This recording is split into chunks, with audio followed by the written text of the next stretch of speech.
มึงส่งถึงพี่น้องผู้ปันแห้งที่นั่งเข้า YouTube Media ได้นิวในตั้งเสียงอยู่ค่ะอ๋อเมื่อในตกแม่นวันที่16เดือนธันวาคมปี2022ในคาแลเขาและยิบออกมาตั้ง2หัวข้อข่าวเสติมาต่อไต่แค่นี้ปันพี่น้องผู้ถ่อมยินเอาเขาและหับถ่อมยินกว่าซ่อมกันอยู่ค่ะอ๋อหัวข้อข่าวที่1เจ้าหน้าที่ซึกไทยปื้ยีกันตั้งซุ่มตัวยามมาเสซิมลายยามมา1,560,000 เม็ดสื่อข่าวไทยเมษายเพรสเตรียมบอกไว้ว่าเมื่อวันที่15เดือนธันวาคมปี2022นั้นเจ้าหน้าที่ซึกไทยอ่านออกตรงหนึ่งย้ำในปืนตีหิมวันหนาโตเอิงเมสลองในเจวิงมีสายสิตอนเจียงไรนั่นเสียเย้าถึงมาในข้ายามกลางคำ7 โมงนั่นไล่ทั่วผันซุ่มก้นอันมีรองถังถึมเสตั้งภายเจ้าหน้าที่ไทยเขาไล่เนตูเซย้อนกดทัดเตะก้นซุ่มนั่นไล่เอากองยื้อเสือตั้งภายเจ้าหน้าที่เขาอ่อนตั้งภายตั้งเจ้าหน้าที่เขาไล่ขึ้นยื้อตอบตั้ง2 ภายไล่ปึดยื้อกัน1 มอก5 มินิในยาวในปังปึดยื้อกันนั่นภายเจ้าหน้าที่ไทยเขาลอดเพเสเย้าก็ไล่แถมแห้งซึกเขาเนื้อปืนดีแทง3 ซุ่มเสียเย้าเขากุ้มกำไว้เนื้อปืนตีอันตั้ง2 ภายปึดยื้อกันไว้นั่นในเย้า10 เสนายาวถึงมาในข้าวยามกลางในเมื่อในนั่นภายตั้งเจ้าหน้าที่ไทยเขาไล่เข้ากดทัดด้วยนายองตีนั่นเสไล่ทั่วผันถงจานลัดเฮ็ดเป็นถุงเปอร์12 ถุงในถุงนั้นมียามาใส่มา1 ถุงเปอร์เหลอ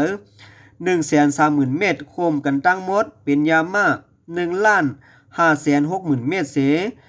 ไล่เอา10 ร้อยอาปันตั้งภายเจ้าหน้าที่จอบแจดสทเมผ้าหลงเฮ็ดจอมหนังปักปึงไม้มีนั่นกว่าในเยาโอค่ะข้อมูลข่าวโหได้ไรปุยเอามาที่ตั้งเงาเลี้ยงหุ่นใหม่เขาออกนี้ไว้มีเสียงหนังในค่ะอ้อหัวข้อข่าวที่2ก้าต่างก้นเมืองมันเข้าเมืองไทยปีนตีนาเซเวงเพชรบุรีตาย3ก้าต่างก้นเมืองมันลักเข้าเมืองไทย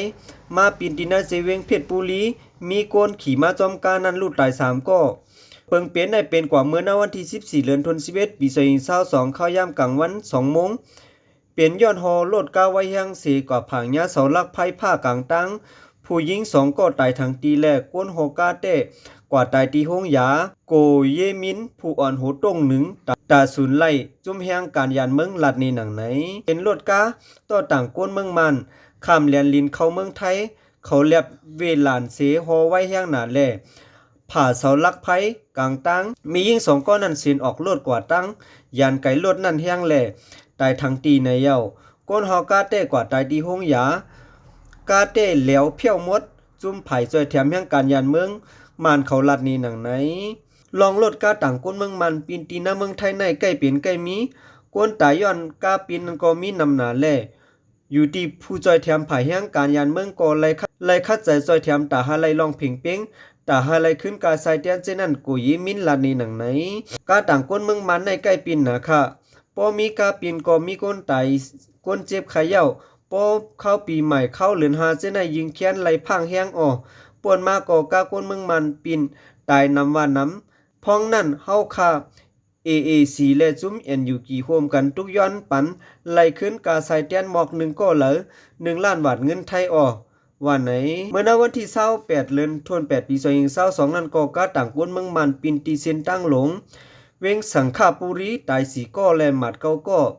ณวันที่17เดือนธันวาคมปี2022นั้นซ้ำกาต่างก้นเมืองมัน30ก็ปีนตีหน้าควันศรีธรรมราชพ้องนั่นก็ตาย3ก็และหมัดเจ็บเฮายัง4ก็ในเยาออกค่าข้อมูลข่าวในแต่ไรปืนเอามาที่ตั้งห้องการข่าวผู้ต่อยฮอกเขาออกนี้ไว้มีเสียงหนังไหนค่ะกำลังสุดแต่ก็ยินจมเข้าใจถึงพี่น้องผู้ปันแห่งตั้งเสียงอยู่ค่ะมือสูงตั้งเสียงค่ะ